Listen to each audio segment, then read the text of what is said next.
Hi, and welcome to a Drafthouse Diary for Thursday, May 2nd, 2024. And I don't know that I've ever really talked about the idea of an unbiased review.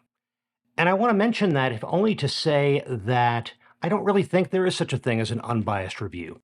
I think any reviewer who's addressing a movie or music or any kind of art, they're going to bring with them their interests, their knowledge, their experience, and their taste, and that's part of reviewing. So I think reviewing is not about being unbiased. I think it's about being as biased as you can be, but being honest and being sincere about your thoughts about the movie or whatever it is you're talking about. And that's the approach I try to take. And I mention that here because this Drafthouse Diary is for my trip to the Westminster Alamo Drafthouse to see the movie Tarot. I'm kind of into tarot cards. I also like supernatural horror movies. So, yes, of course I went to see this movie. So let's talk about it first as a movie. It was fine. It was nothing special, nothing terrible. We've got a group of attractive young people and their goofy friend sharing an Airbnb mansion. One of them starts telling fortunes, and then when they try to go back to their normal lives, one by one they begin to meet horrible deaths in ways that are connected with the details of the fortune-telling. It's a very formulaic horror movie. It's executed fairly well. The performances are okay. The structure, by nature, it gets repetitive, but it's done fairly well. There's one scene that I considered noteworthy in that it managed to maintain tension for longer than I would usually see in scenes like this without getting boring.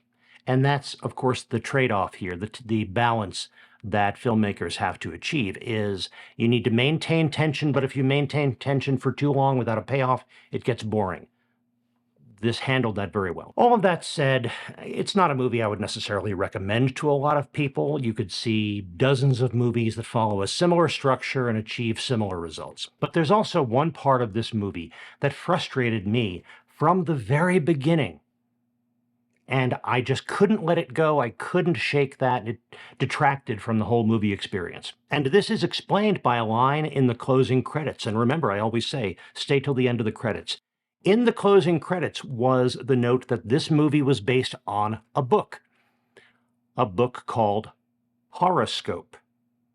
Every single time they had occasion to talk about fortune-telling or divination, they talked about the zodiac or star signs or horoscopes, astrologers. If you want to make a movie, a horror movie about astrology, make that movie. Go ahead and do that. It might be cool. I'll probably go see it. But don't make a movie about astrology and horoscopes and call it tarot.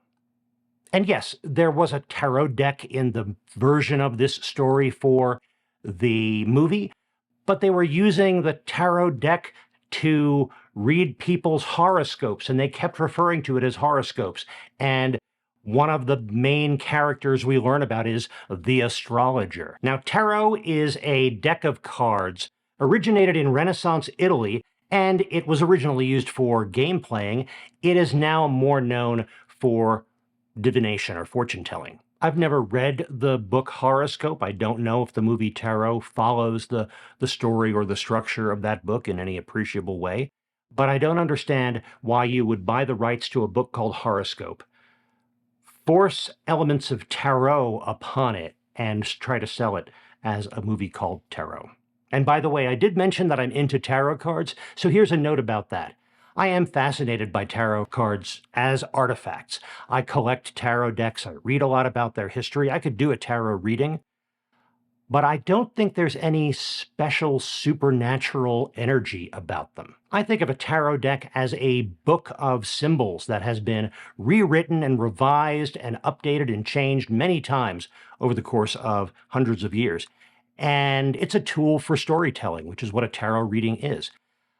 Tarot decks are fun, but I don't think there's anything you can do with tarot cards that you couldn't also do with pages from a newspaper or a stack of Pokemon cards. Other parts of my trip to the Alamo.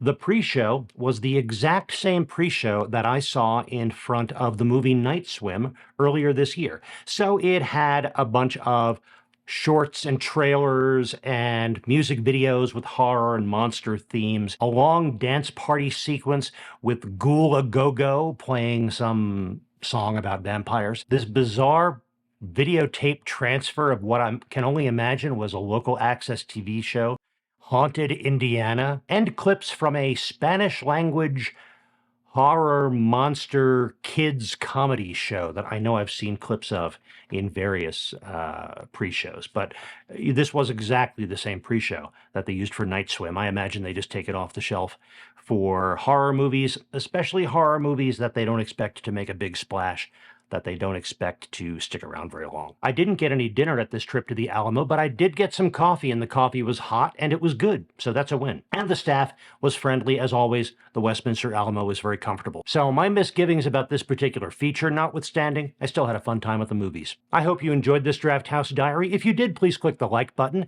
If you'd like to make sure to get more of these, click the subscribe button. And if you're interested in my review of the movie Night Swim, another horror movie with a lot of promise and one or two critical flaws, take a look at this video next.